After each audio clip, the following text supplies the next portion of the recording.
Okay okay friends, இன்றைக்கி நம்ம பார்க்க போகிற ஸ்டாக் எட்டர்னல் லிமிடெட். அதாவது ஜொமேட்டோவை வந்து இந்த மாதிரி நேம் சேஞ்ச் பண்ணியிருக்காங்க. ஓகே, இப்போது நம்ம ஜொமேட்டோவை என்ன ரீசனுக்காக பிரேக் அவுட்டில் வாங்க போகிறோம், ஸோ வாங்கலாம் அப்படின்றத நம்ம இப்போது பார்த்துடலாமா?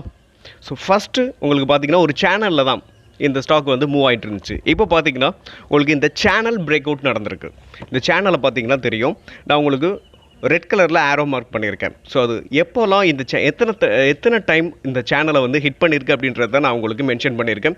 ஸோ எப்போயுமே பார்த்தீங்கன்னா ஒரு கன்சல்டேஷனில் இருக்கிற ஒரு ஸ்டாக் வந்து 4th டைம் வந்து பிரேக் அவுட் ஆகும். அப்படி இல்லை அப்படின்னா 5th டைம் வந்து பிரேக் அவுட் ஆகிறதுக்கான வாய்ப்பே நிறைய இருக்குது. ஸோ இந்த டைமில் இந்த எட்டர்னல் லிமிடெட் அதாவது ஜொமேட்டோ வந்து பார்த்தீங்கன்னா இப்போது பிரேக் அவுட் ஆகிருக்குது. 4th ஹிட்டில் வந்து உங்களுக்கு இந்த ரெசிஸ்டன்ஸை பிரேக் பண்ணியிருக்கு. அப்படி பார்க்கும்போது இந்த ஸ்டாக்கை பொறுத்த வரைக்கும் இது வந்து ஒரு சேனல் பிரேக் அவுட்னு சொல்லுவோம். ஸோ இந்த சேனல் பிரேக் அவுட் வந்து ஆயிருக்கு, ஒரு ஸ்ட்ராங்கான புல்லிஷ் கண்டில் தான் பிரிண்ட் ஆயிருக்கு. கிட்டத்தட்ட நேற்று மட்டுமே ஒரு 4% அப்சைடில் போயிருக்கு. ஓகே, இப்போ நம்ம இந்த ஸ்டாக்கை பொறுத்த வரைக்கும் கரண்ட் மார்க்கெட் ப்ரைஸில் நம்ம என்ட்ரி எடுத்துக்கலாம்.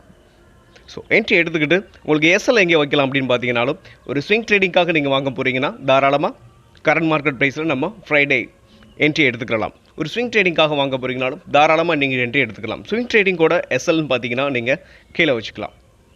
அதாவது இதோட லோ 193 எஸ்எல்லாக வச்சுக்கிட்டு நீங்கள் இந்த ஸ்டாக்கை தொடர்ந்து ரன் பண்ணலாம்.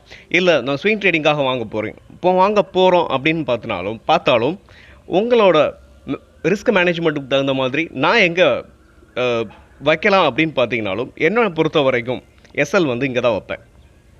அதாவது இதோட லோ 192 எஸ்எல்லாக வச்சுக்கிட்டு இந்த ஸ்டாக்கை நம்ம தொடர்ந்து ரன் பண்ணலாம். ஸோ இந்த ஸ்டாக்கை பிரேக் அவுட் அப்படின்னு கன்சிடர் பண்ணுறதுக்கான காரணம் என்னென்னா சேனல் பிரேக் அவுட் ஆகிருக்கு, ஒரு ஸ்ட்ராங்கான புல்லிஷ் கேண்டிலும் பிரிண்ட் ஆகிருக்கு. ஓகே, இதோட டார்கெட் அப்படின்னு பார்த்தோம்னா நம்ம ஃபஸ்ட்டு டார்கெட் 277 நான் வச்சுருக்கேன். இது அதாவது மொமெண்டம் வந்து ரொம்ப ஸ்ட்ராங்காக இருந்துச்சுன்னா அப்படின்னு பார்த்தீங்கன்னா இந்த ரெசிஸ்டன்ஸை வந்து மதிக்காது. கொஞ்சம் ஸ்லோ டவுனாக இருந்துச்சு அப்படின்னு பார்த்தீங்கன்னா இந்த ரெசிஸ்டன்ஸை வந்து உங்களுக்கு வந்து ஆக்ட் ஆகிறதுக்கான வாய்ப்பே இருக்குது. ஓகே, செகண்ட் வந்து அதோட ஆல் டைம் ஹை டார்கெட்டாக நீங்கள் வச்சுக்கலாம். ஒரு ஷார்ட் டேர்முக்காக நீங்கள் வாங்குறதா இருந்தாலும் தாராளமாக இந்த ஸ்டாக்கை நீங்கள் வாங்கலாம். ஓகே, நெக்ஸ்ட் வீடியோவில் உங்களை மீண்டும் சந்திக்கிறேன். அதுவரை நன்றியும் அன்பும். நம்ம சப்ஸ்கிரைபருக்கு ஏதாவது ஸ்டாக் அனாலிசிஸ் பண்ணோம்னா கமெண்ட் பாக்ஸில் கமெண்ட் பண்ணுங்கள்.